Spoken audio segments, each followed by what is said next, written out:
Hello and welcome to another episode of the Whiskey House Pub House. My name's Dylan. My name's Whiskey Boy. Today, we're going to be doing some blind flights, talking some whiskey news, and shooting the breeze. I like shooting.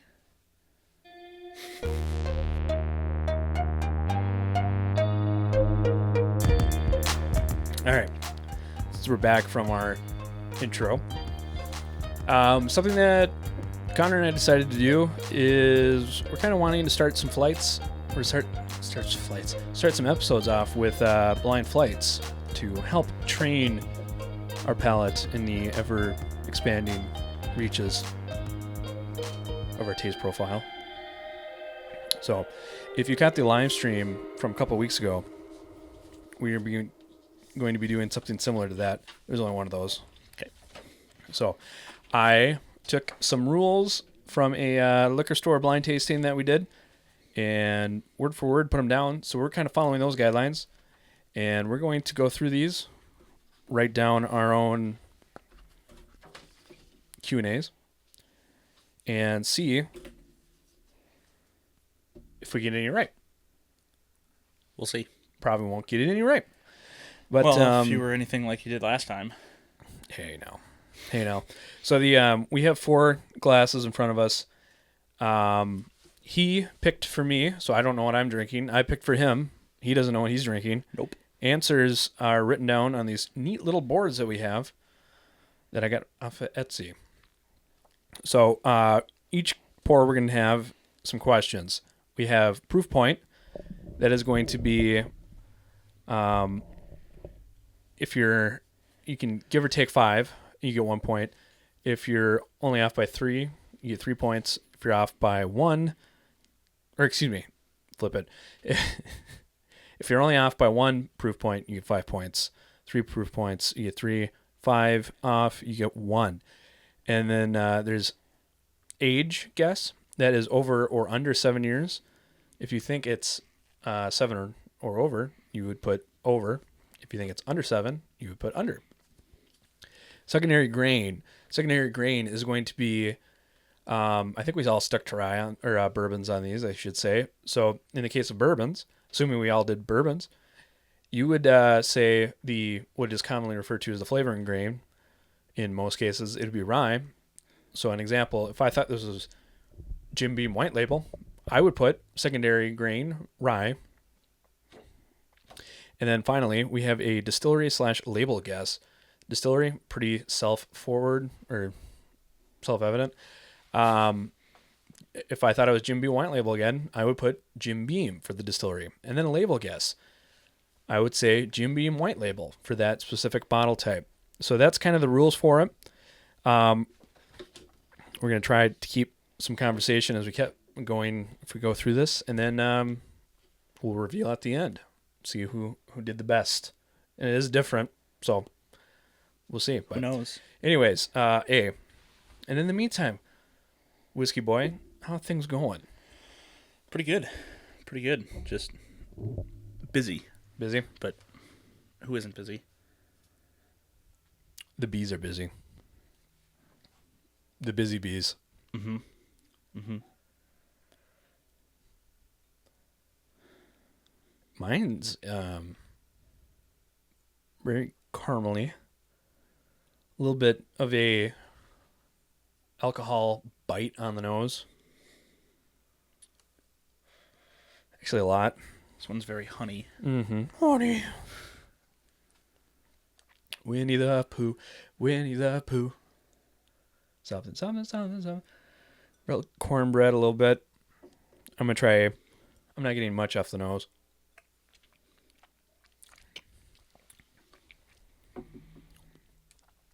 Okay. I should have had something kind of calibrate myself today. I haven't had anything. So that one drank hot. Yeah. I haven't had anything today either. I'm going to go with my gut. I'm going to say that is 100 proof.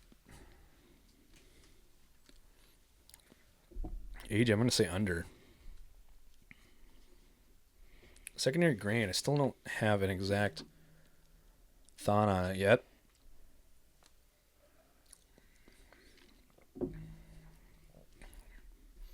tastes pretty familiar.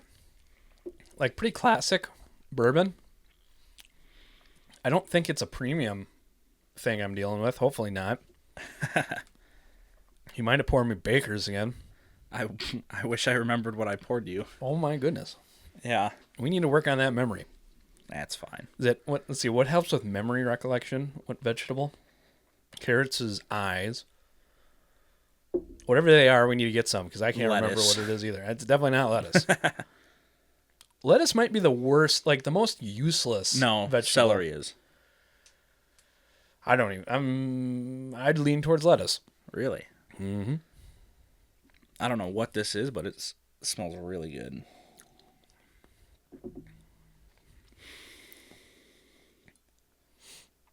I do get a wheat kind of thought on this. I'm gonna take a gamble, and I'm gonna say it's wheat secondary gain, and I'm gonna mark that with the W. As far as the distillery and label guess.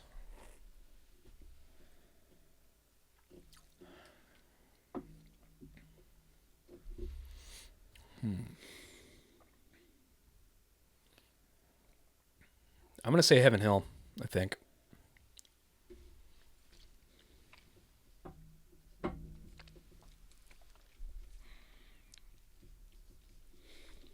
And a label guess, man. A label guess. That's going to be tough. It's a little help I got going on, I guess. Man, it'd been nice if you just opened that Heaven Hill bottle and I noticed that. I'm like, oh. You only have one? Yeah, that was my backup, actually. I just put it back on the shelf. Man, I just don't know. I said it's weeded, and I said it's Heaven Hill. That doesn't really make sense, though, based on what I got. For kicks and giggles, I'm going to say Elijah Craig barrel, maybe a barrel proof. It's too young. I'm just going to say Elijah Craig.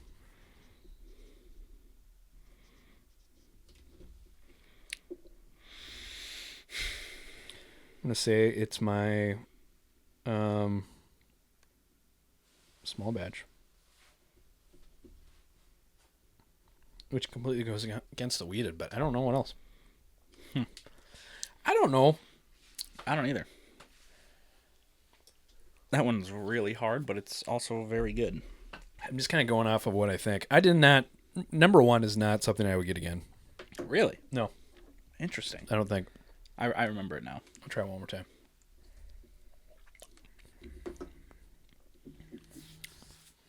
It's youthy. Corny. I think it's either Heaven Hill something or a Beam. It tastes beamish. Okay. But, okay. All right. I'm going to go on to B. Let's do it. You can go on in front of me, too. You don't have to. We're chilling. B's got a nose that I like. It's got some action going on. Some nice dark fruit.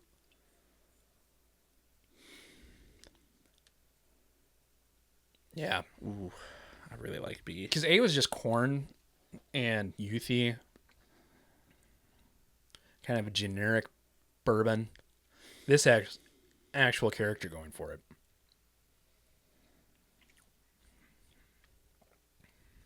The actual taste, too. Ooh, it's got like a woody, smoky note. I'm trying to remember what that one is.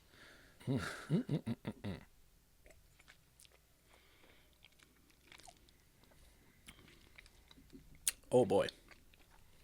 Ooh.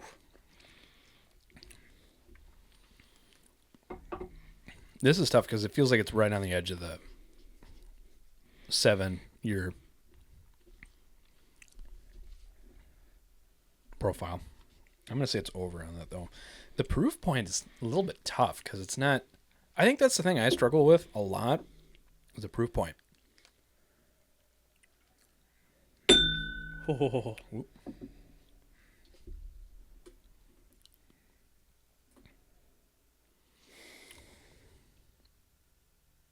I'm going to say 90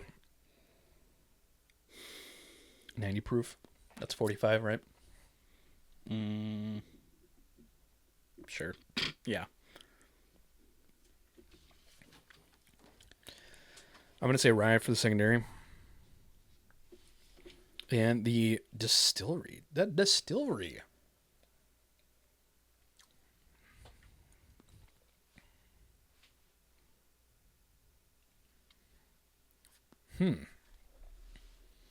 This is tough.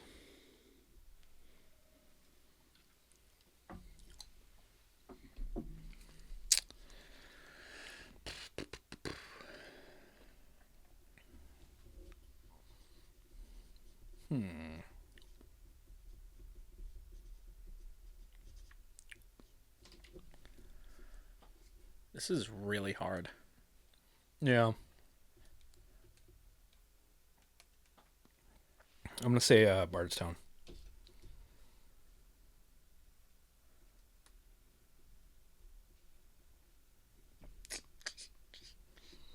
The label type, though. So you said these were all bourbons? Yep. Okay. Yeah, yours are too. Label type, I'm going to say the white. It's the white label that's 90 proof. Yeah, I think it's the white label. It's 90 proof. All right, I'm on to 3.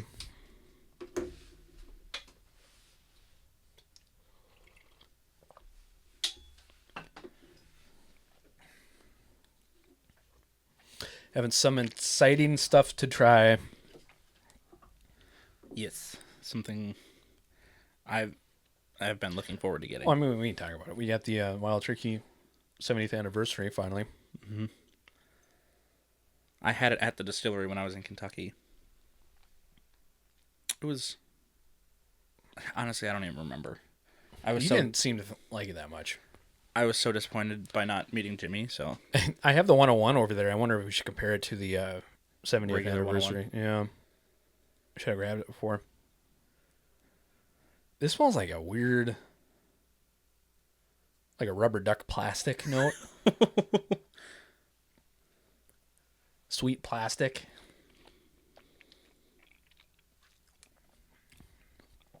Ooh, I don't enjoy that.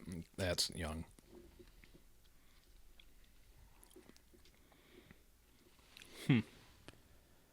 That's weird.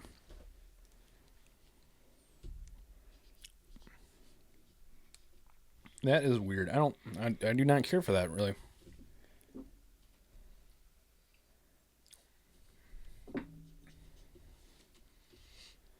Holy crap, this is really hard. Yep. Guess for that. I don't have a guess for that thing.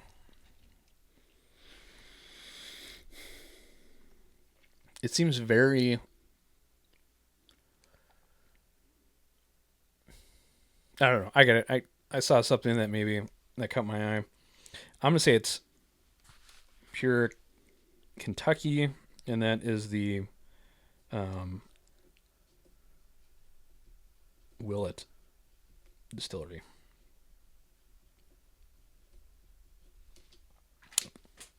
It's been a while since I've had that. It tasted young. It tasted... Oh, but the proof on that is higher.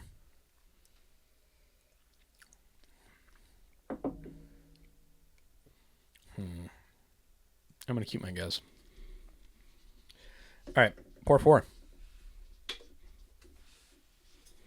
What are you thinking for C? I don't know. Are you hedging for the proof guesses? What do you mean? Kind of. And you put like 97 on the top. You didn't even... What? I forget. You haven't actually been communicating what you've been putting down for your guesses. I haven't really had any guesses necessarily. Well, you wrote stuff down. Yeah, but That's what I'm saying. Like, I don't know. we just did C. Mm-hmm. I'll be honest. So far, of the 3 that you poured me, I do not really enjoy any of them. That's interesting. There's a chance. I mean, one of those could be a Calumet 14, I suppose. For like 2. 2 could be a 14 Calumet, I suppose. Maybe. All right. I'm on 4. Oh, that drinks like water. And I just had that.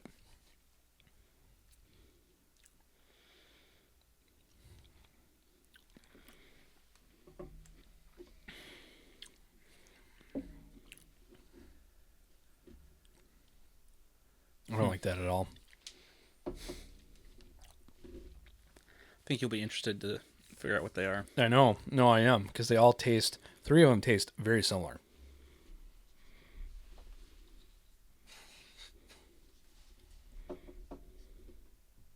Man.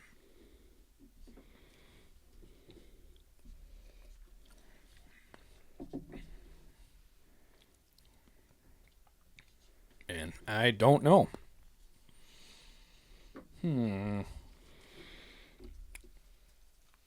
I'm taking a guess on D, and I'm saying just regular 101.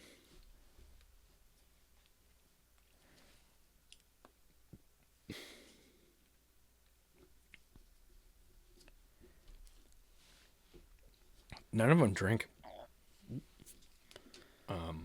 Old.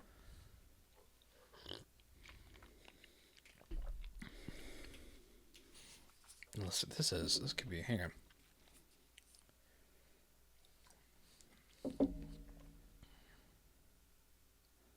No, I don't know. I will tell you, there is a theme. I know. I'm trying. I have not. I can't figure out mine. Well, that's the problem with themes is they can be Anything. super obscure, like they're all the same proof, Yep. or they could be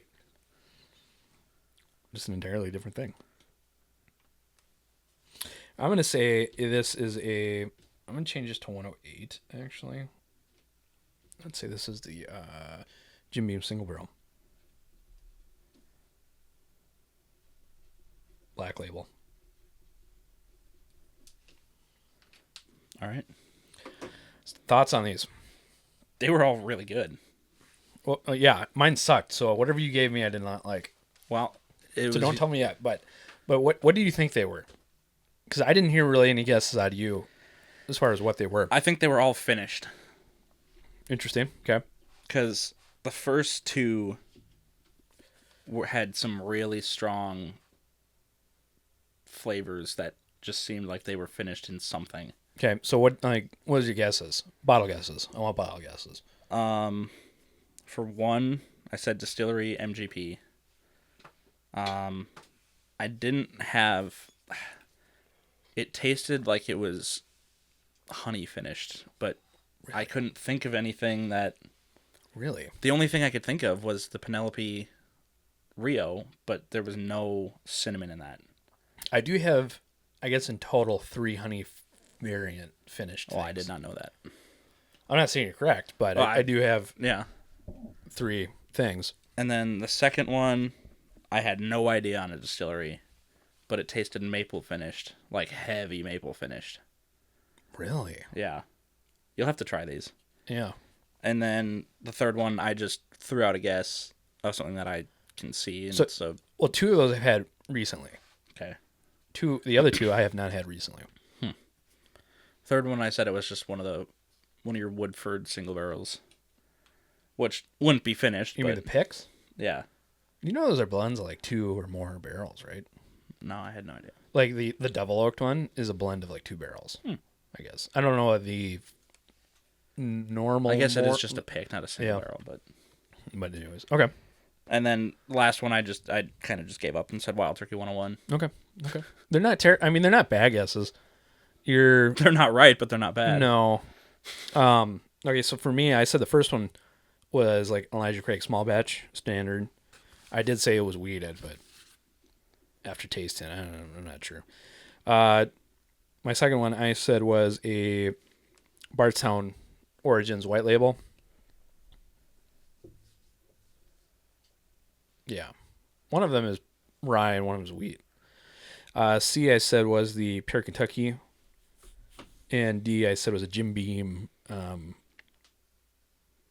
black single barrel. So I don't even know what the theme is. I think maybe my theme could have been proof. Hindsight.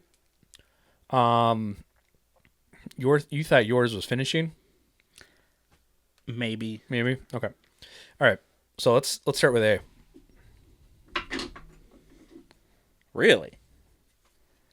Driftless, really? Driftless 5-year single barrel. Are these all single barrels? I'm not saying nothing. You and Carter did the same thing to me with they're all single barrels, which is the most like BS thing you could do to someone because there's like that is the least. How about you wait until the next one before saying. you start freaking out? Mine was 1792 sweet wheat. Yep. I've never had the sweet wheat before, so that would make sense. You thought that was pretty good? It was really good. And I'm glad I have a bottle. Can I try that? You have a bottle of sweet wheat? Yeah.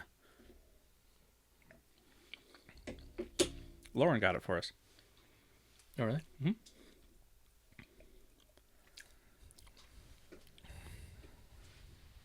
That's all right. Huh? So this is Driftless 5-year. So what was the proof on this? 115. Really? I said it was 100. What was the secondary on it? Rye? Yeah. Okay. So no points for me for proof. I don't get any either. I get 4 points for age. Do you know the age on the sweet wheat? Under 7. So yeah, yeah. How many points do I get for that? 4. Secondary grain, I don't get any, and nope. So the secondary grain on the sweet wheat is wheat, right? Correct. And I don't get anything on. That's the sweet wheat portion. Well, right. I got 4 points on that one. Oh, you were just off on proof. I know. That's unfortunate. Yeah, I guess 97. So we're tied up. B? Yep, let's go to B. Tin Cup 10. That was the one I said had some age to it. Dude, I guessed over on age, so I get 4 points for that. Mine was, is that 2 souls? Yeah, so 8 years, so it's over. So 2 years, you are correct. 2 souls, J. Carver. Yep. That would be... We blend wheated bourbon. Yeah. No, you and nothing. That's 120. Yeah. Like 6 for the proof.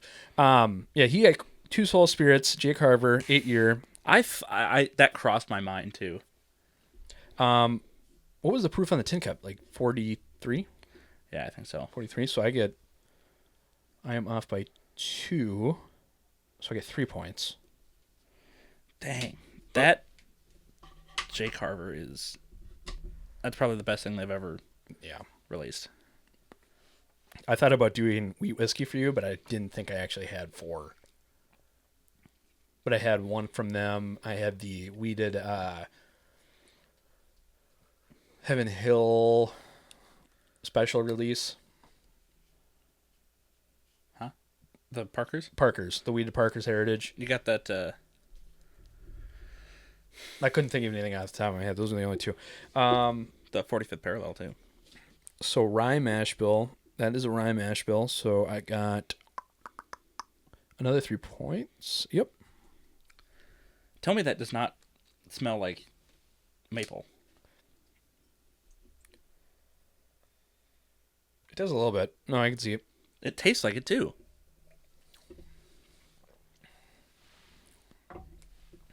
Yeah, that's pretty good. That's really good. The only problem with that, and I said in my review, is like the price on that. I think it was like 100 but they're on sale. I think that one was on sale, actually. I might need to get one. That was like $90, $100, something like that. On sale or retail? I think it was like $130. You should get another one so I can have more of it. No. Yeah. How about you get some more money and you can buy your own stuff? Okay. If you want to give it to me. I don't have. I legitimately. I wish I had that. I can't. Going to C. You're not that guy, pal. You're not that guy.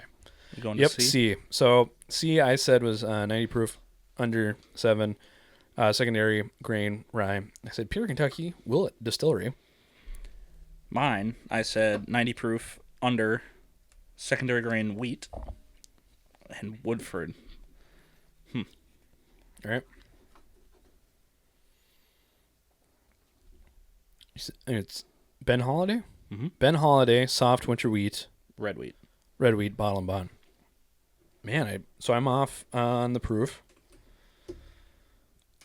I got the under. Yep. So +4.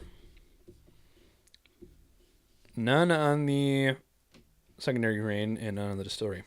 I actually did pretty good on this one. It was 45%, so 90 proof. What is it? It's Weller's Special Reserve. Okay. So that was 5, right? Yes, if you're spot on. Yep. Under, that's +4. And then wheat too. Yep, and that's 3. Yeah, 3. Not on the guesses because I guessed Woodford. That was a good score for you. Yeah. That was really good. I'm a little surprised you didn't get that. Because I thought about giving you the 107. I'm like, I'll give them. I've had the Special Reserve so much more than the 107. Really? Yeah. But you didn't get the mash bill. Like, to me, that has a very unique mash bill. What do you mean I didn't get the mash bill? Excuse me, I like the flavor profile. Oh. Yeah, I did not guess Ben Holiday on that. Then again, I don't drink a lot of Ben Holiday. Yeah, but you said you really like it. The Rickhouse proof one, probably. I do. The Rickhouse proof one.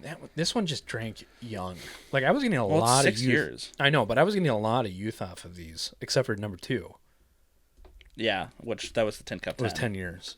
Yeah. So, and they all kind of drank similar proof, which was weird. I think the age on 2 was just kind of inflating itself a little bit. Mm-hmm.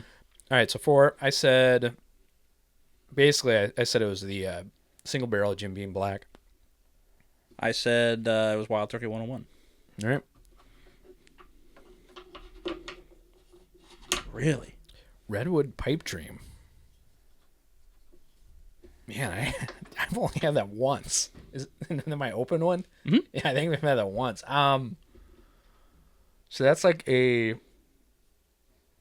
MGP, I think. No, that's not. No, they're blending stuff into it.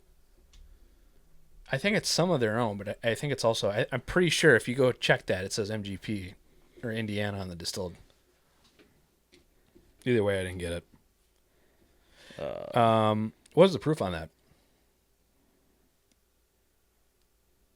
I mean, you can Google it. yeah. Under, I get 4 points. Anyways, there's no way it's No. rye secondary. Probably. Yeah, probably. Headshotted an age on all of them.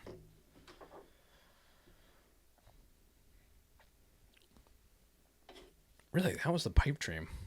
I did not. It's 45%. Distilled in California, Indiana, Kentucky, Tennessee. What the heck was I supposed to put for that? I didn't know that.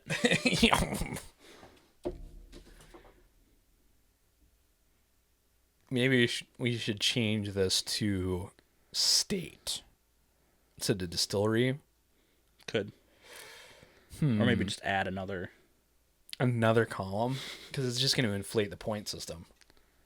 Let us know in the comments if we should change the distillery to state, or maybe get rid of the label guess and change that to distillery and then do state/distillery. Mine was Wilderness Trail. Is that weeded? Weeded bourbon. I figured out my what do you call it? Your I haven't figured out mine. That one kind of threw it off a little bit. Is this over What was the non-Kentucky bourbons? Oh my god, that's so vague. Yeah. I told you last time that I was going to throw you a curveball this time. That's not a curveball. That's playing a completely different sport. Yeah. Throwing a curveball is like bourbon, scotch. Like, that would be too easy. Obviously, but like, how am I supposed to guess that these are non-Kentucky when bourbon all tastes the same? Yes, I said it. I don't know. I don't know either. Oh. I'm just salty. It's not a fault of the bourbon. So I got 3 points for proof. It's 50. Yep. 6. There's no way that's over 7 years. No, it's not. 100% not. Because they have like a special. They had a special edition like last year. It was 8 years. Oh yeah, So I think that is not. Yeah. That was a single barrel, I think. That was the last bottle of the barrel. Oh yeah. Because I was picking it. It was at 44 in France, and I'm like, I grabbed one. I'm like, 248 or 246 out of 248. I'm like, I wonder. And I looked behind it, and it was 247. And I pulled the one behind that was 248 out of 248. I'm like, Nice. might as well. 816. So that means I got 32. Oh, actually, I missed one of the proof points, so I get 35. Yeah, like a boss. I haven't had this in a while.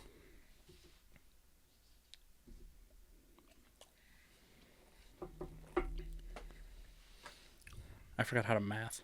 It just tastes youthy. That's the problem. Is like I get a lot of corn on the young stuff. I got 23. I was really happy with the You did good on it. SR. Yeah. You did good on that. All right. You lose your cap? I did. I dropped it. Where is it? Underneath me somewhere.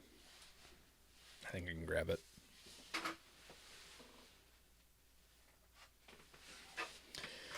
All right. Sick. This has been our blind flights, and now we're going into our news section, which we have music for, actually. Oh, we do. Yeah, I have to add in post, so here we go. And then we're back from the post added music. So as far as news for this week, let's talk about this. 2XO is releasing, for the second time, their annual release of Gemma Kentucky. Yay. Now, the reason I think this is newsworthy is not because we didn't know about this, but I think because I'm a fan of 2XO. I did the Sneakerhead review. That'll be coming out Wednesday, and upon the time of recording, it is Sunday. And love the Sneakerhead. Sneakerhead blend, favorite so far. I think it blows. You said that about everyone. Legitimately. Have you had it? I have not yet. Oh, dude, I think it's over there. It's fantastic. I've had it.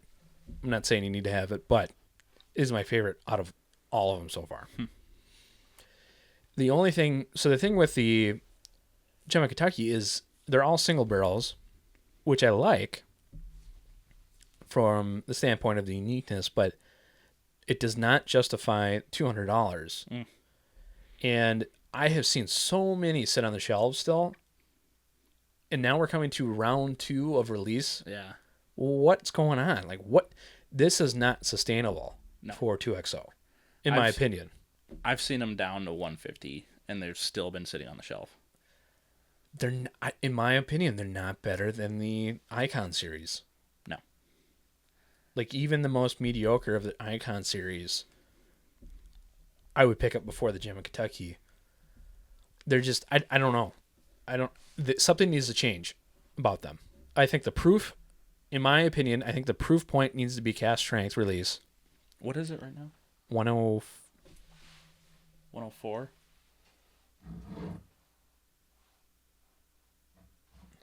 $108. Okay. So, I mean, it's a little hotter. But the problem is you get into it for $200. You buy one of them. You're not buying multiple. No. Unless you're someone very foolish. And, like, I love Dixon Deadman. But I'll be honest, like, the Gemma Kentucky is where I question stuff. For $200, they all need to be fantastic. And if they're all single barrels, you can't tell me that he's tasting all of them to verify that they're fantastic. Well, I mean, how many barrels are there, too?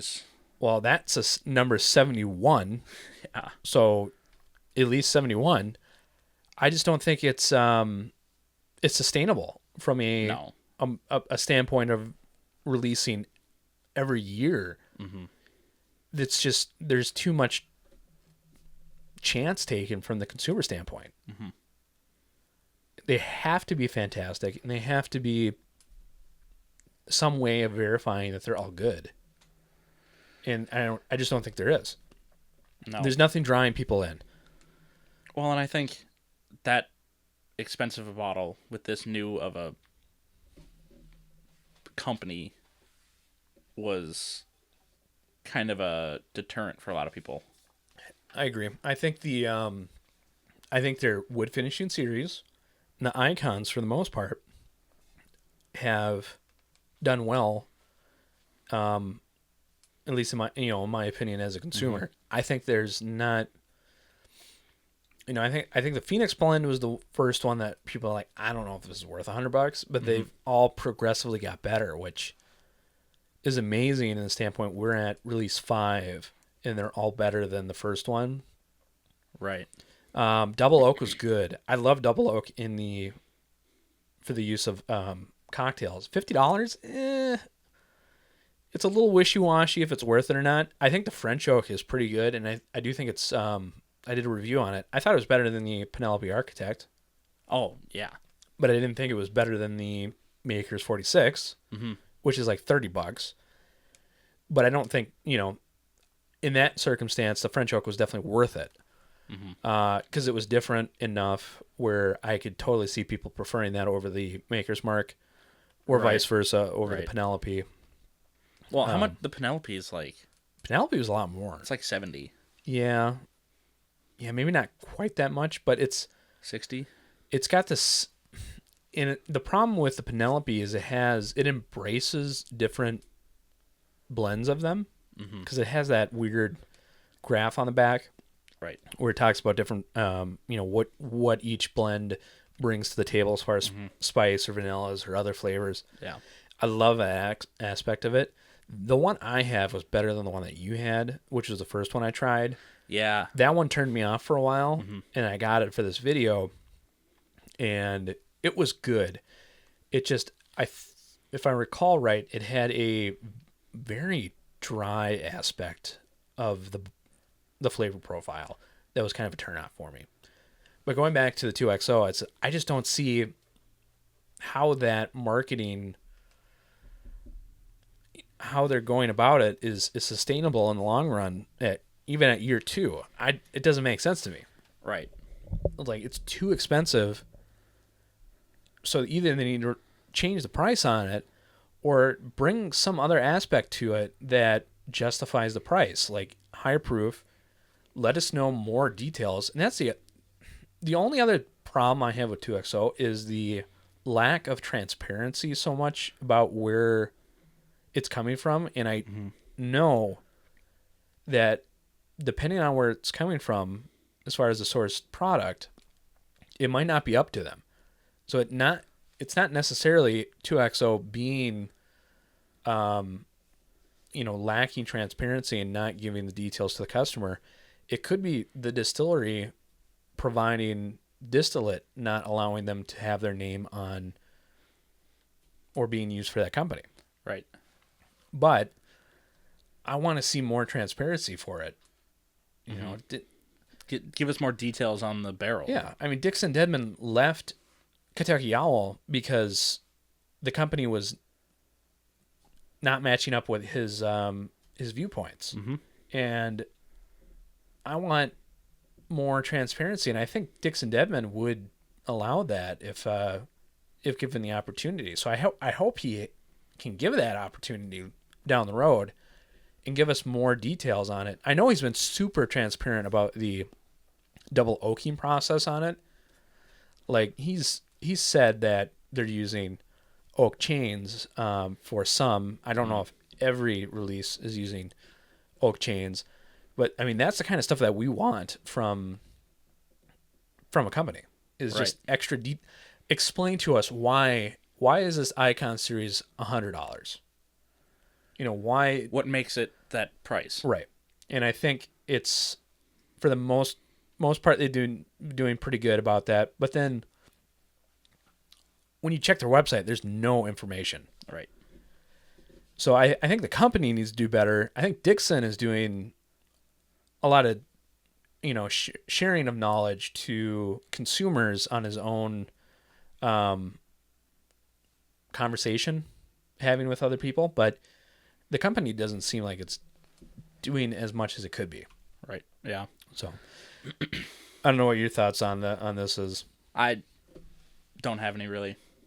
I am kind of more of definitely more into the oak series from 2XO, the American oak, the French oak. Those are kind of what I go towards because I think they're really good for the price. Mm-hmm. Like they are worth that. Yeah.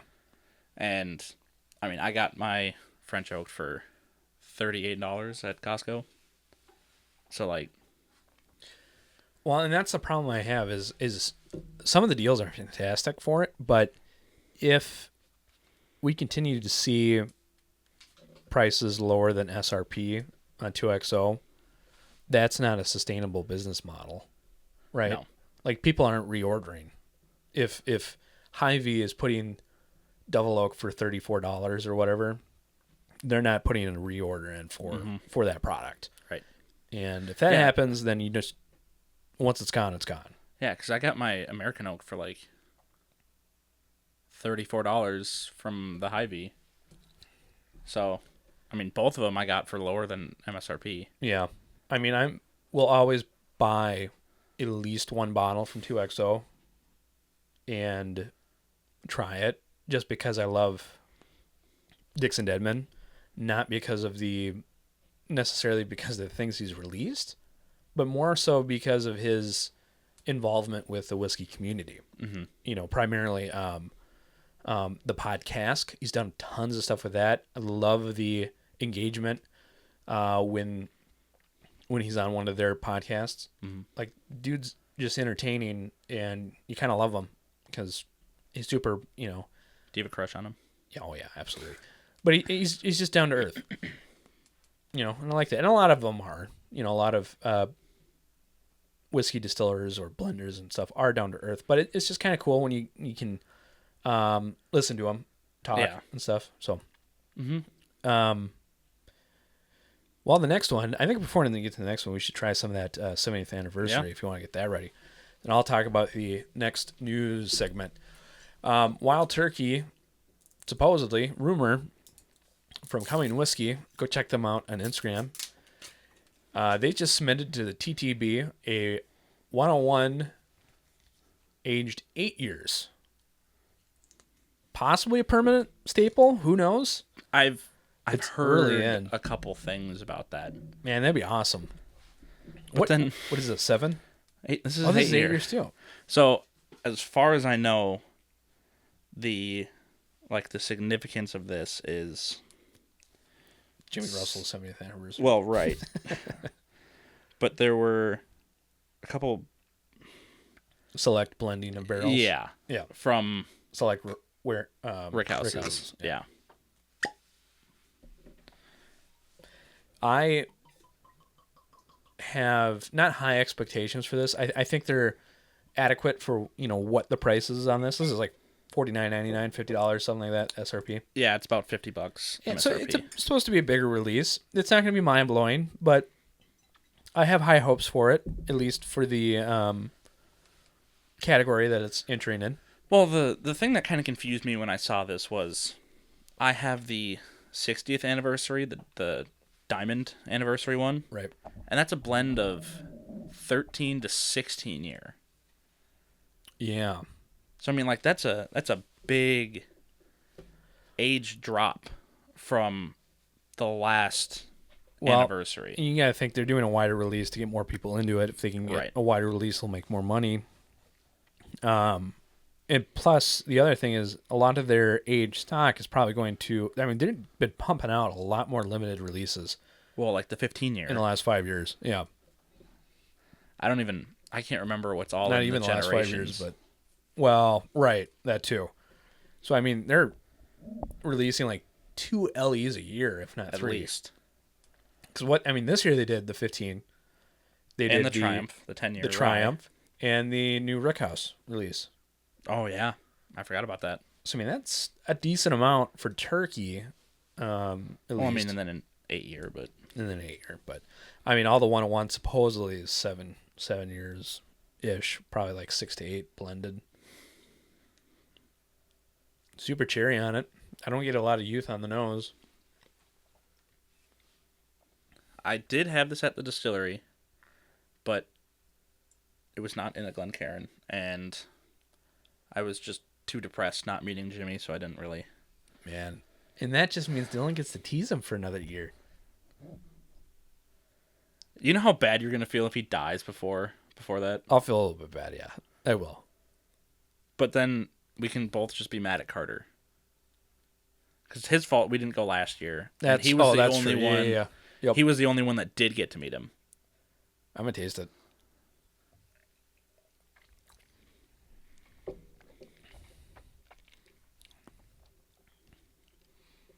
Super solid. I mean, that's better than the blind I had. That's a lot better than when I had it at the distillery. Yeah. No, that's $50. That's, yeah, worth it. This one was like $10 over, but I wouldn't go much over retail. Let's say that. Like, it's not. It's probably like 10 to 15% better than a 101 standard. yeah. Without comparing it side by side. It's kind of just the regular notes of a 101, but just a little bumped up. Especially that cherry. Yeah, I think the youth is just not as present. Mm-hmm. Cool. So yeah, Wild Turkey 8-year. Look for it. Hopefully that probably will be coming out maybe this spring. It seems like it's probably spring. Well, TBD. I'm pretty sure, like, all of their bottles, if they say they're going to be a limited release, or if they're going to be a limited release, they say on the label. Sure. Or, like, an exclusive release. But I mean, let's say this is around the same price as the 70th anniversary, because why wouldn't it be? Yeah. Same age, same proof. It doesn't have the 70th anniversary going for it. I could see it being $10 more. Less Oh, less. than the 70th. I can see it being $60 for some reason. Really? Yeah. I just don't know how much different it can be from that. I don't know either. I mean, Diageo, it seems. I mean, look at it this way. What's the Kentucky Spirit? And that's like $60. Mm-hmm. The rare breed is around $60. Yeah, there isn't an age statement on that, is there? No. No age statement. I just don't think they're.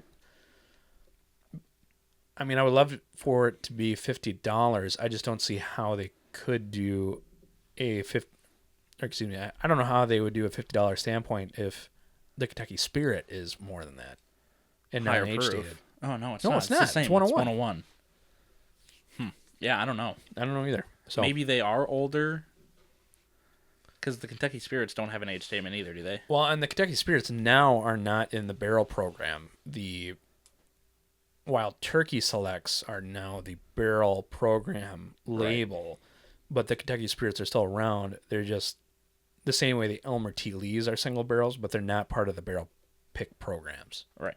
Was So the they explanation I had heard. Yeah. You don't get to pick a Kentucky Spirit. Right. So, I mean, that's the news for the Wild Turkey 101. Second is not really whiskey news, but Well, I mean, a little bit. It's related. I suppose it is. So, Myers Rum, who is owned by Sazerac, is coming out with a release of different barrel finishes all under the antique collection. So, we'll have I can't even see that. A Sazerac 18, a George T. Stagg, a Thomas H. Handy, William Rue Weller, and a Eagle Rare barrel finish. That's going to be kind of cool. I know they were doing in the past, because I picked one up, a standard Sazerac rye barrel finish. And for the money, I think that was like $17, $20. Oh, seriously? Dirt cheap. It was good. Well, because I also know the... what's the tequila? Corazon? They do all of the... Right. barrel finishing stuff too with Sazerac. And it definitely seems like it's a little bit of a they're trying to shed a light. It's a marketing thing, right? Antique Collection does really good.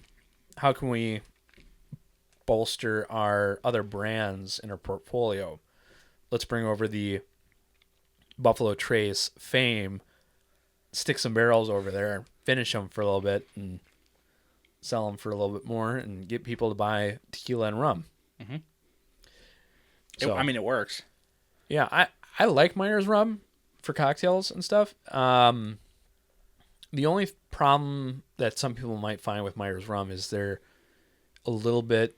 They might be using thickener agents in it, and maybe some other flavoring. Not confirmed, I think. But I feel like they would probably leave that out for something like know. this. They might not. Rum is I would a like little to devious. think they would. Yeah, I know you can go check out either the Finnish or Sweden's government requires testing on all alcohol spirits for additional sugar content. I don't know what the site is, but somebody I'm sure has done research and actually found if there is added sugars to at least the past Myers content and stuff. I don't know if this is too new or if it's going to make that way over there to even end up being tested, but so That'll be exciting to see if we see them. Yeah. Well, that's going to do the news segment, I believe, for this episode. Back to the regular one. But first, our music. Wow. And we're back from our music that we had in post. So, now what? We talk about... There was some stuff I wanted to talk about, but now I can't remember. That's unfortunate. Mm-hmm. Well, so how things been going? Fine. Okay. Yeah. A good talk. Mm-hmm. Nick and Sam went to Florida. Yep. Dropped them off at the airport at 4 a.m. today. Have you been doing anything differently? You were installing a radio yesterday. Oh, yeah. Alex, his stereo or whatever in his truck stopped working, so we put a whole new radio and speakers in yesterday, and that was, oh boy. Don't buy a Lexus. Just don't buy a Lexus. Well, I was thinking about buying one of those M1008 Chevy pickups. They were used by military and then National Guard. Looks like rock. You know what I just found out? Nope. They're re-releasing the Scouts. Yeah, you sent that to me. Who's making them? I have no idea. I didn't look that much into it. But they're either fully electric or a plug-in hybrid. I don't want the complexity. What do you mean? There's too many moving parts. Well, there is for any car. Right, but yeah, the truck that you're looking at, it's got an engine, a transmission, and an axle. You build it with some sticks and some rocks. Yeah, that's it. Dumb transmission. Does it have air conditioning? Nope. Does it have a radio? Nope. What is wrong with you? Hey, it's got blackout switches. I can turn all the lights off in case there's an overcoming air raid. Or you can go moonshining, bootlegging. It makes 180 horsepower. I'm not running from anyone. If they can't see you, you don't have to run. I mean, yeah, but they'll hear me. It just sounds like a school bus. Does it have the 6.2 like the old one did? Yeah. So I used to have a Blazer that was an M1009 that was from the, I think it was National Guard, and then it became a state park forestry service. It was an awesome truck. I never got to see it run. Yeah, we didn't start hanging out until after. But yeah, 6.2 diesel, which is not the greatest motor. Mm-mm. Super fuel efficient, though. You got 22 or more MPG on that thing. My car gets 23. Yeah, it was awesome. It was a great truck. People, I have a hybrid now. Not proud of it, but it's good mileage. And people would not tailgate you in that Blazer. I could tailgate so much in this stupid car. Yeah, because it's like the size of a smart car. I understand that. But it's like I miss the ability to go camping or just go wherever. And, those trucks are like a mint one is $6,000, $7,000. That's But the same truck in the civilian model, people want like 10, 12 grand. well, yeah, because it's a square body. But exactly. It's like, why wouldn't I go spend $6,000 and get the diesel with 1-ton axles? Like the diesel, yes, I understand it's not that great. Good mileage. That's the Just added. don't take it out this time. Right. Well, I won't. Yeah. But like it's a Dana 60 front axle, 14-bolt rear with a Detroit locker and 456 gears. Thing is awesome. Like you need to get a lift and then you can put like 35s on it. Well, so you got to think. And then you can cruise at like 60 miles an hour. People that are buying the square bodies, they're fixing them up. They're restoring them. Yep. And they're not going to go off-roading with them. Well, They're I'm going to not be going show cars. I'm not going rock crawling. Right. Like I'll test to that is I want to build essentially a rock crawler for the purpose of overlanding, just because it will be so redundantly built that nothing could possibly happen that it would break. You still have that transfer case. I was just talking about, so I have an MP205 transfer case that I want to rebuild. And that would be the thing with those is, so the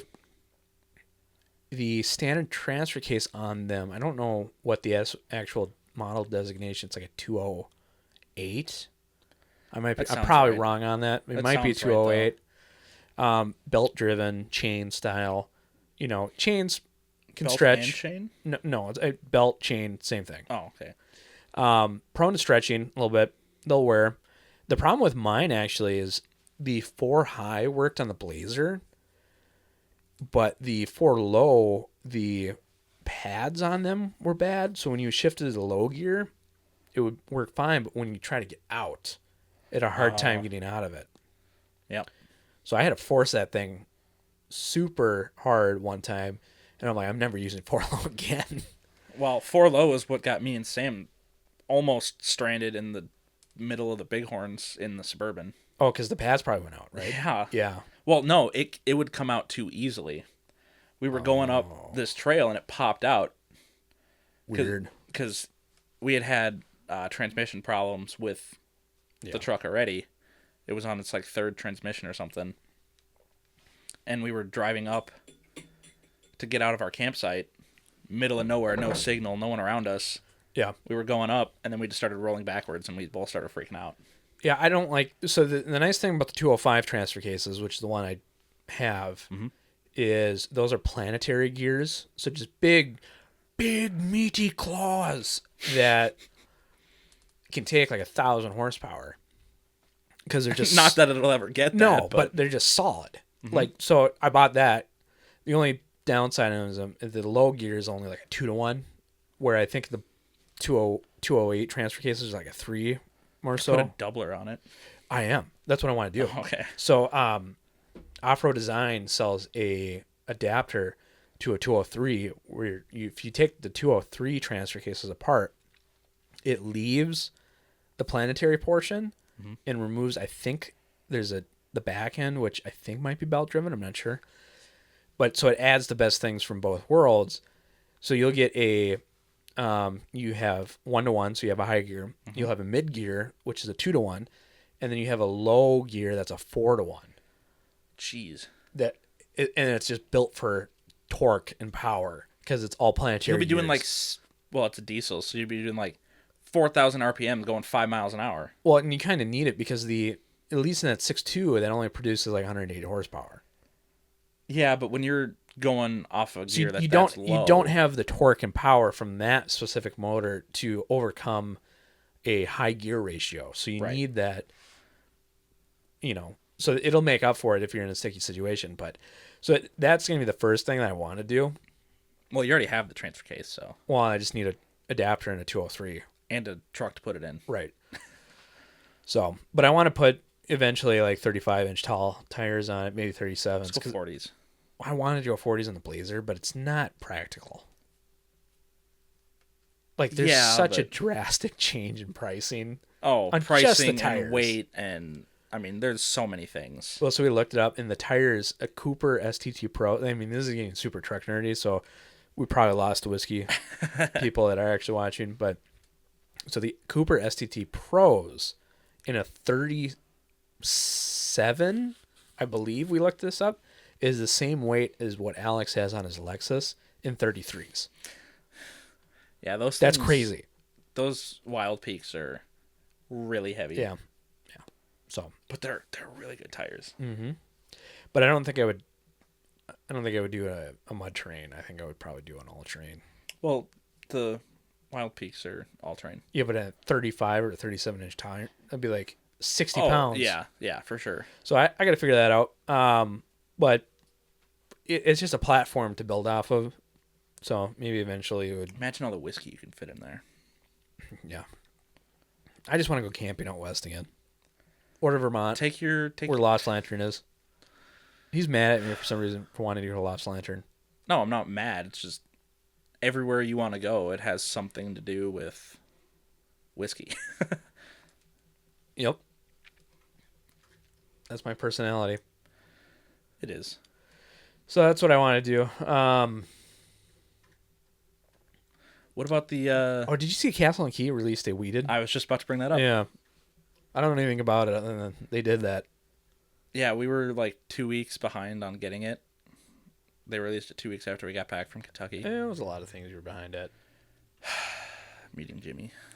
Keeper's Heart released a 21-year whiskey that 21 year? yeah, I mean it's Irish whiskey that's from Middleton, I'm assuming. It's like the same age as me. Yeah. But yeah, I don't know. You still get your truck. I gotta finish my topper for camping. You guys went to a coffee convention, I think, 2 weeks ago, right? Mhm. I got the wedding that that's coming up in December. I was kind of thinking about maybe going to St. Augustine. That's in Florida, right? Yeah. Where is that in Florida? East Coast. Northeast, somewhere. I mean, Florida's a huge state. I know. From top to bottom, it's 9 hours. Yeah, and there's nothing there. No, especially at the top. Just a big peninsula for hurricanes that hit. Oh no. My mom finally is getting that place sold, which Hopefully tomorrow. my brothers are there packing, so it's like no hurricanes on the way. It should be closed out by the end of the month. Hopefully. Should have got through all of it. But that was tough. You want to try that Night Stalker? The other old turkey? Yeah. Well, finished in a turkey barrel.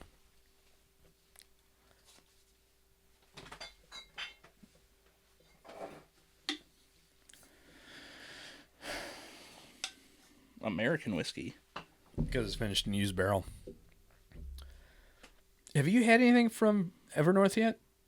Yeah, I had the Spirit Walker, Yeah. the supposed Rio killer. Oh, I forgot you bought that. Yeah, and it's really good.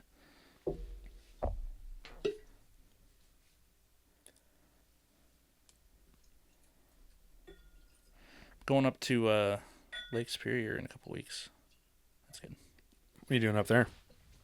Family trip. Oh, yeah. Gonna do some hunting on the way up Cool. in Superior. This is MGP distillate, 7 years old. It's 74 corn, 21 rye, 5 malted barley, finished in a 12-year wild turkey barrel. And it was picked by Night Stalker Bourbon Hounds. Better be good then. And it drinks like an old turkey. It reminds me of your 12-year turkey. I feel like all the old turkey that I've gotten has just been so disappointing. Except for the father and son. Like, that was probably the best one. But when did we try the diamond? Have we tried that recently? We did. We liked it. It was a lot better than it was when we first opened it. Yeah, I And it's don't been remember open for almost 2 years now. Mm-hmm. But I mean, it's like in a dark corner of my basement.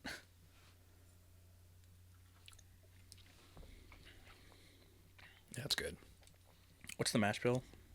I just read it off. What's the rye on it? 21. It's on the back of the label. I can't see. In front of your eyes. My eyes are not working today. You got to eat some carrots.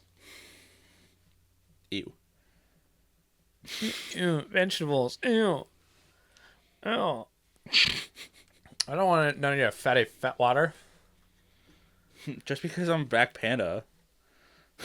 God. So we went. I don't think I've talked to Tom about the bachelor party. Unfortunately, that was a trigger memory for the bachelor party. These guys walking around Costco doing stupid. We're Costco guys. Double chunk chocolate cookie. I have prided myself by staying off of TikTok and other stupid forums. Well, actually, I should get off Instagram too, actually. Why? I'm just so tired of the junk on it. But it's so entertaining. It's not. It's so dumb. It is. And it's not entertaining. Like, I'd keep the podcasts up, but I love that. Just when I'm talking about that, I'm like, I like this. Stupid. Who's this guy's the owners of the Raiders? The owners of the Raiders. She likes me because I'm handsome. If you've seen that post, you know. But we went, so we were in Wisconsin, we went hunting, and I found a bottle of George Remus, the newest one. I forget what the batch is on that. 101. It's got 9-year. Oh, yeah. That's solid. Good. Got it for retail. That and a 1792 Sweet Wheat for $43.99. It doesn't say on it. You have to Google it. It's like Stag. It's the newest release, 101 proof. Is it not that? Okay, it's that. It's on the neck tag, I guess. What is that? I don't know how. Hang on. We got this. We have the technology. We do? Yeah. We have the technology. But so we went there, and I found those in Wisconsin, and it was very good. One more. That's the number 8. Okay, so it's batch 8. How is that 8? Is that right? V is 5. Yeah. Yeah. And then it's 3. No, it makes sense. I'm still not used to this. Remus Reserve. Yeah, that's the newest one. I just spilled whiskey all over myself. What the frick? What did you do? I hit my nose. We're good.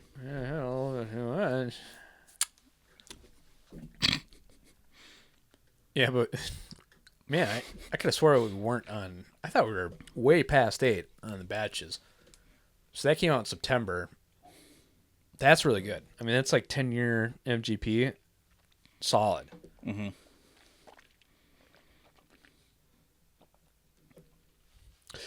I mean, do you think we're getting to the point where I'm not going to say the bubble's popping, but like when have we hit the plateau? Now. You think we've hit the plateau? Getting there. I think a lot of people are starting to feel fatigued. Yeah. And kind of go to more of the smaller craft stuff just because I think the nerds have.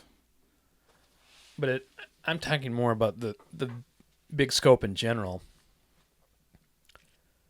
Like, I'm still amazed how many tequila brands are coming. Like, how many celebrities have tequila brands? There's so many. Mm-hmm. The Rock, George Clooney obviously had one. Guy Bryan Fieri. Cranston. Bryan Cranston, Guy Fieri. Doesn't one of the Jenners have one too? Yeah. Yeah, she's got one.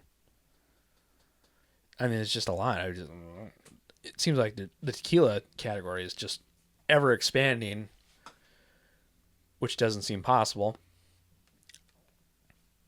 Tequila's fine. No, I know. The tequila thing, I'm just surprised how many brands there are. I don't know. I need to get more into rum. Rum's where it's at. As far as the ability and ease to find rare bottles. Because I don't know what the A-B comparison is, but like finding Foursquare bottles has to be on the same level as like a B-Tac in that category. Yeah. But like you're saying, how often do you go to a Total Wine and find BTAC? never. That's what I'm saying. It's like Yeah. you have the ability to go find Foursquare Like a 16-year Foursquare. for retail. I have not seen anyone mark up a rum before on secondary. Like there was some one. people selling the 2011 when it first came out, but I bought a 17-year from a guy on Facebook, allegedly. which one? Cornerstone? Maybe Cornerstone. But I bought it for him for SRP. And so he had bought it, paid taxes on it, And then sold it. and sold it for me for SRP. Allegedly. That's why I love Facebook, because you don't have to pay taxes on it. Well, I went to the ATM, so I only hit 20, so I ended up paying him like 180 because I'm like, I can either give you less than you're asking, or I can give you more. I'm like, I don't feel bad because it's like if I bought this from Total, it would have been this with tax. Yeah. So it's like I don't care. Mm-hmm. Allegedly, but yeah, no, the rum thing still has the value. Like you can buy Dorleys for like $35 and have a 12-year age stated rum. And the evaporation rate on rum is a lot higher. But anyways, that was my rum rant. That should just be part of every episode. Your rum rant. My review episodes have all recently had a rant in it. Like just naturally forming. Is your inner Zach coming out?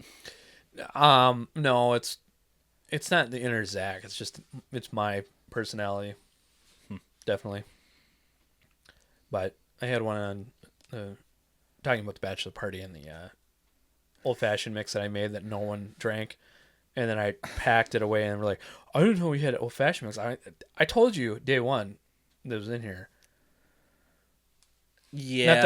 Not that it mattered, but I mean, we did go through 3 bottles of bourbon cream, almost. bourbon cream is just good. In some root beer. Fantastic. What was that root beer that you guys bought? It was from Costco. I don't know. Like that, I've never seen that brand before. It was like 24 pack for $19.99. It had a dragon on it. Yeah, and there were 16-ounce bottles. Yeah. It was good. It was like 280 calories pop. Plus bourbon cream, which I found at the Jim Beam bourbon cream for 5 ounces, like 500 calories. Oh. Yeah. Oh. That's... So you do the math, and if the Buffalo Trace bourbon cream is around that, then that's a fat kid cocktail. Yeah. It was really good. And then what I was called Brooklyn it the making? basically NAs when we were at the bachelor parties because it only had like 15%. What was Brooklyn making? I don't know. It was like a iron butterfly with bourbon cream, but he was making it weird, and it was just so good. I don't know if you made me one. Probably not. I did see too that the RD1, which you told me about when you were in Kentucky, but RD1 was doing a 10-year bourbon finished in an Amburana barrel It was $300. for $300. I don't know about that, guys. That's hard to do. I really love that Amburana, though. Did you try it though? No, they didn't have it. If you tell me there's a 10-year bourbon finished Amburana and it's $300, there is no way I'm thinking That's going to be amazing. Right. Well, I mean, it's going to be good, but how much better can it be from the regular one? It's going to be all Amburana flavor. Well, What part of the 10-year bourbon survives through Amburana? it depends on how long they Right. have have the Amburana. Well, it depends on. They do, Spiral staves. yeah, Yeah. and chains too. Sometimes they said, Oh, yeah? yeah, they had it. They had all the stuff sitting on a table. Because we talked about that on the Amburana podcast episode, if you want to go check that out. But Yeah. It just depends on how long they have those in the barrel. Right, but I have to, for $300 and I'd have to try it. in a finished Amburana, I have to try it. Well, what about the Penelope? That's like what is that, 150? 120? I don't think so. SRP? Yeah. I don't think that's... Speaking of Penelope, the estate collection. Ooh, yeah. Those are just single barrels, aren't they? I don't entirely know. I don't either. I can't remember. I know there's a 10-year estate, and then I don't know what the other ones are, actually. Penelope Bourbon, SRP Penelope.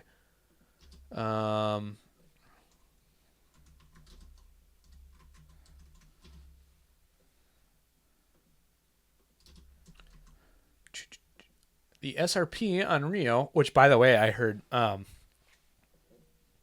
the Bourbon Pursuit just interviewed the two founders of that. That was a great podcast. I almost sent it to you. They were talking about that in the future. They're trying to drastically ramp up production on the Rios to try to make it more available. I would love that. Which I think is going to be. I think it might be a double-edged sword. It might be. It might lose some of the quality. Yeah. But I'm all for it. I'm going to try it. Oh, yeah. If I find one, I'm going to get one. So it looks like Breaking Bad. Let's just check that. Breaking Bad? Yep. MSRP. $90. Okay. Oh, yeah. okay. That's what I thought. Yeah. Okay, so that's a little better than 300. I mean, if I saw one for 150, I'd probably buy it. I'll be honest. How much did you get yours from Ace? Retail. Hmm. And then I won the other one. Oh, that's right. I have 2 of them. Yeah, I know. Just like I gave you want to my try Michter's 10.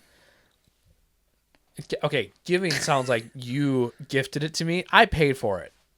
But I gifted you the opportunity to buy it. Because I won it. I don't think you're using the definition of a gift correctly, but... Because I won it. It's true. My number was called, not yours. Do you want to try the night soccer, or do you want to try... I'm going to try next. Pour me some of the night soccer. This one? Yeah. Yeah, this was picked by the Night Stalker group. That's the actual Night Stalker. It's a blend of straight rye. Oh my god, this is fantastic. Really? We need to do an episode on EverNorth.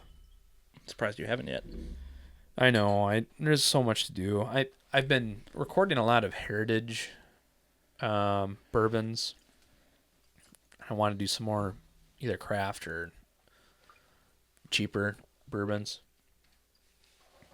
Yeah. But there's just, I don't know, there's only so much you can do. But this is, EverNorth is a 6 and 8 years. And then another blend of 4 I see.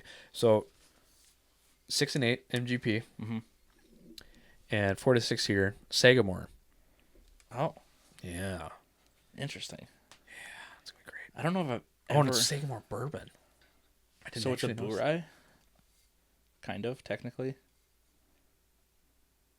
It's bourbons. It's all bourbons. So it's not... I didn't know Sagamore was doing bourbon recipes. I didn't either. I just want a little bit. A little bit of residue. Get that out of there. So wait, there isn't any rye in that? Nope. Evidently.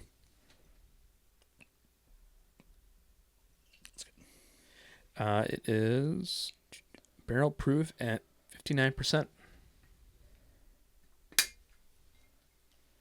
This is from the Bourbon Junkies.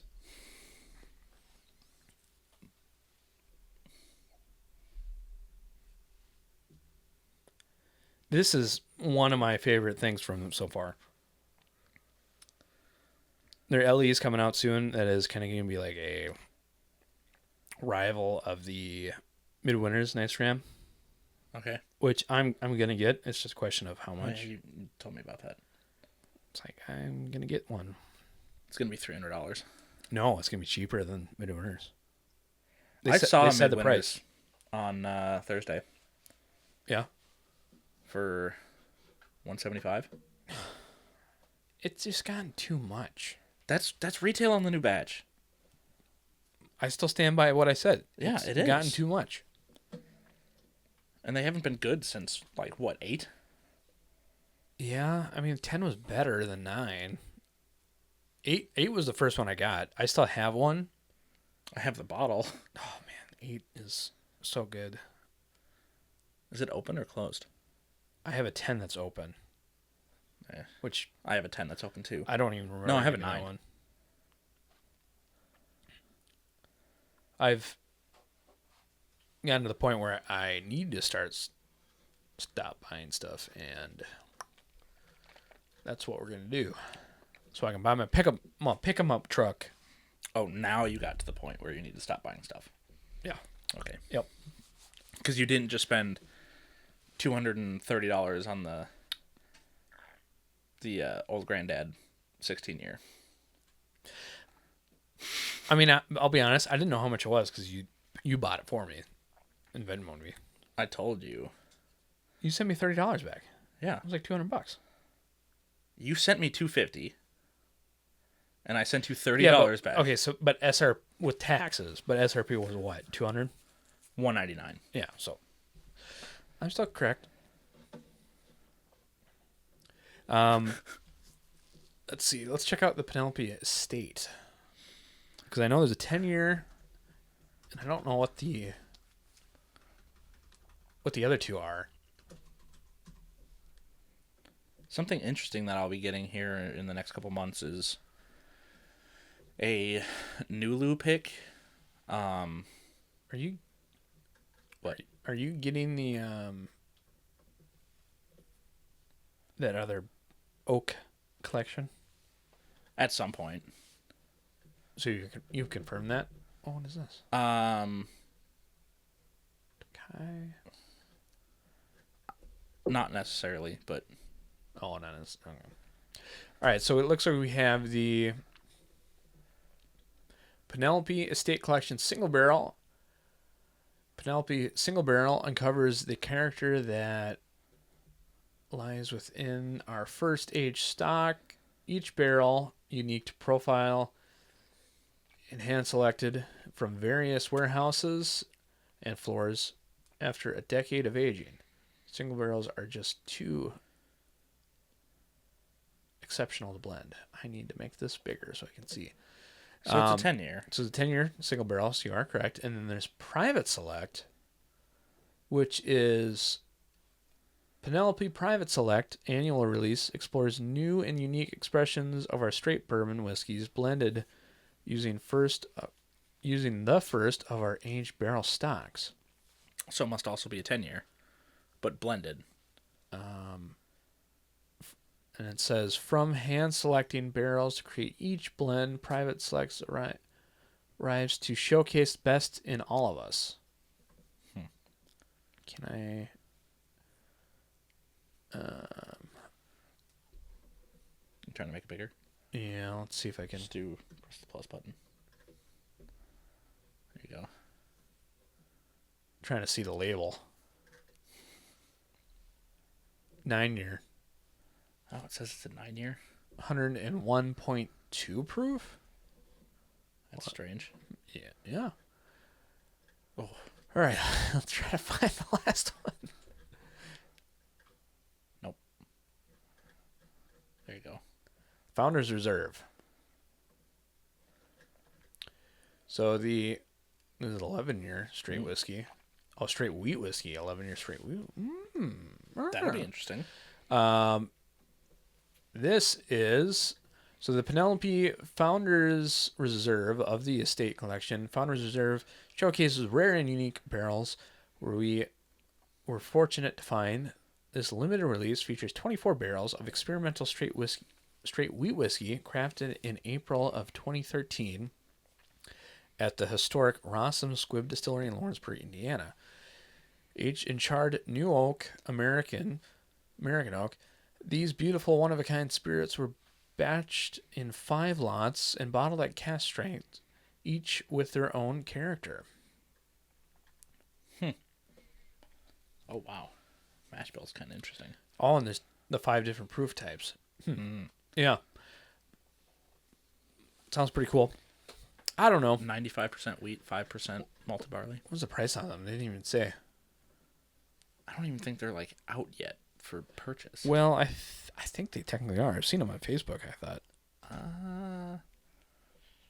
Maybe one of them. Yeah. I'm not used to this half-size keyboard.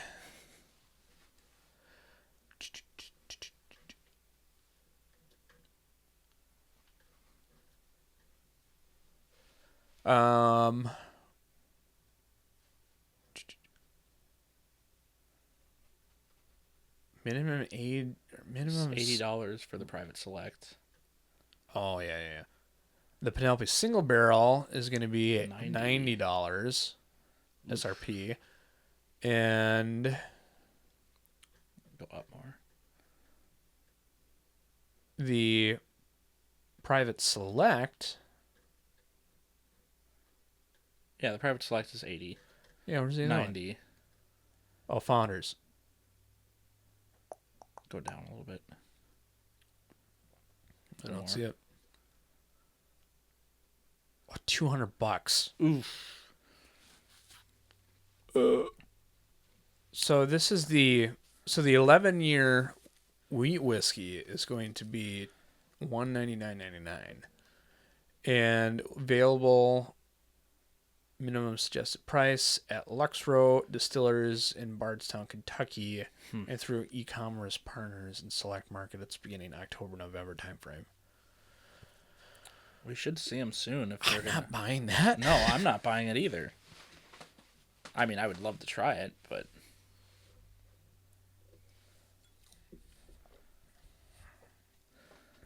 that's good. It is good. Yeah, lots of things. I just... It seems like we're reaching a point of change for American whiskey. Not bourbon, American whiskey? Well, I'm not necessarily bourbon, but I think it's the pricing, stocks, and demand just seem to be shifting. Mm-hmm. I think we're starting to plateau. Yeah. Is my thought. Getting back to the original question. But, yeah, I don't know. Like take EverNorth, for example. Mm-hmm. Like, we have smaller distilleries that are doing a lot of cool things, that are releasing fantastic whiskey that isn't over $100. Yeah. It's like, I understand with inflation, the relative price of things have changed, but it seems like every new release is $100 or more. Yeah. For the most part. But there's other companies that are growing in popularity that are still releasing cheaper things around the more reasonable $60, $70 range. Mm-hmm. But I don't know. I think the demand is going elsewhere other than the heritage bourbons like Jim Beam, Michter's, Heaven Hill, stuff like that, Buffalo Trace, which I think is good. But people are expanding because they can't find that stuff necessarily. Well, and it's been that way for a while, but I think it's finally getting to the point where the craft stuff has caught up to not the level of quality, but I think it's finally expanded into the where it's more available. Mm-hmm. So I think the distribution has finally gotten to a point where we are seeing more craft things be available and starting to take some of that market share maybe back. But we'll see. I don't know. I kind of think that's going to be it for this episode. Yeah. A little bit all over the place. A little bit of whiskey, a little bit of trucks. Yep, a lot of trucks, transfer cases, Penelope, state collection, 2XO, thoughts on business. Wild turkey. Mm-hmm. Wild turkey. And a blind flight challenge. But that's going to do it for this episode of the Whiskey House Pub House. My name's Dylan. My name's Whiskey Boy. And we'll see you next time. Goodbye. Bye.